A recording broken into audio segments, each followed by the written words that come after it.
Shalom. One of the famous piyutim, or liturgical poems of Rosh Hashana, is called Hayom Harat Olam, which appears at the end of Malchiot, Zichronot, and Shofarot in the Musaf service of Rosh Hashana. The text says, Hayom Harat Olam, Hayom Yamid Bamishpat Ko Yitzurei Olamim. The Silverin Machzor translates, this day the world was called into being. Machzor Chadash, today is the birthday of the world. The Koren Machzor, this day is the birth of the world. And Dr. Daniel Goldschmidt, in his famous Machzor in 1970, Hayom Nivra Ha'olam. And as Dr. Goldschmidt explains, this is based on the words of Rabbi Eliezer, found in the tractate of Rosh Hashanah, B'Tishrei Nivra Ha'olam, that the world was created in the month of Tishrei. And the Gemara later on in Rosh Hashanah, folio 27a, says, Keman matzlinan ha'idana ze hayom tchilat ma'asecha zikaron l'yom rishon. According to which opinion do we recite in the Musaf service in Zichronot, today is the beginning of your deeds, a memory of the first day? Keman k'Rabbi Eliezer. This follows the opinion of Rabbi Eliezer, B'Tishrei nivra olam, the world was created in Tishrei. In other words, according to this piyut and according to Rabbi Eliezer, one of the things we are doing on Rosh Hashanah is we are celebrating the birthday of the world. And unless you've been living in a cave, you know that the world is not in very good shape. Global warming is a fact. Many species have become extinct or about to become extinct. And even this summer, we have witnessed many natural disasters, including the terrible heat wave in Europe in July, where many people died of heat prostration. In August, deadly fires in Maui, which wiped out the city of Lahaina. And in Canada, 14 million hectares of forests were burned, as opposed to the previous record of 7.3 million hectares. And therefore, the question as we enter the new year is, what does Judaism say about global warming and about the environment?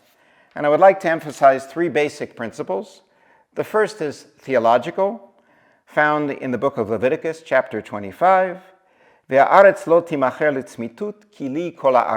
says regarding the sabbatical year, the world or the land will not be sold in perpetuity because the land belongs to me, so says God. And similarly in Psalm 24, the earth is the Lord's and all that it holds, the world and its inhabitants. The second basic principle of the environment in our Jewish sources is what is called today stewardship. And this is found in Genesis chapter 2. The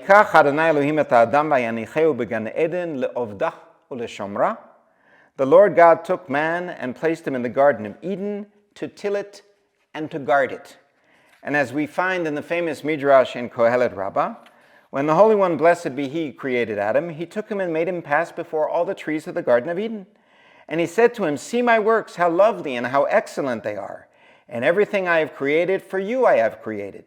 Pay attention that you should not corrupt it. There was no one to fix it after you.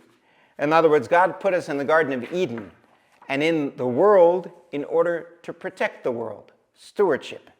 And finally, the third idea is not theological, but rather logical.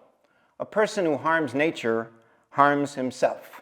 And thus, for example, we read in a famous Midrash in Vayikra Rabbah, chapter 4, Rabbi Shimon ben Yochai taught, it can be compared to people who were in a boat, and one of them took a drill and began to drill under his seat.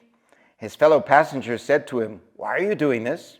He said to them, what do you care? Am I not drilling under me? They replied, because you are sinking the boat with us in it. In other words, the logic of the situation is that if one person corrupts the environment or one corporation corrupts the environment, it affects his entire society and in many cases, the entire world. So what we learn here is that going into the new year, we must all take care of the environment, A, because the world and all that's in it belongs to God, B, because God put us here le'ovda u'leshomra, to guard the world, and C, the logic of the situation is that if we destroy the world, we destroy ourselves. What can we as individuals or institutions do? Everybody has to do their little bit, as it says in Yiddish, a bissel na bissel verta full a schissel, a little and a little make a full pot. Here at Schechter, we are now renovating our administration and library building, thanks to a donation of the Harvey Miller Foundation and other generous donors. And one of the things we are doing is that on the roof of both of the buildings in our campus, we are putting koltei shemesh, solar panels, so that within a short amount of time, all of our electricity will be supplied by the sun, and we will not be using fossil fuels. So as we enter the new year, I wish you all a Shana Tova from Schechter, and I hope that we'll take this message of Hayom Harat Olam to heart. Shana Tova.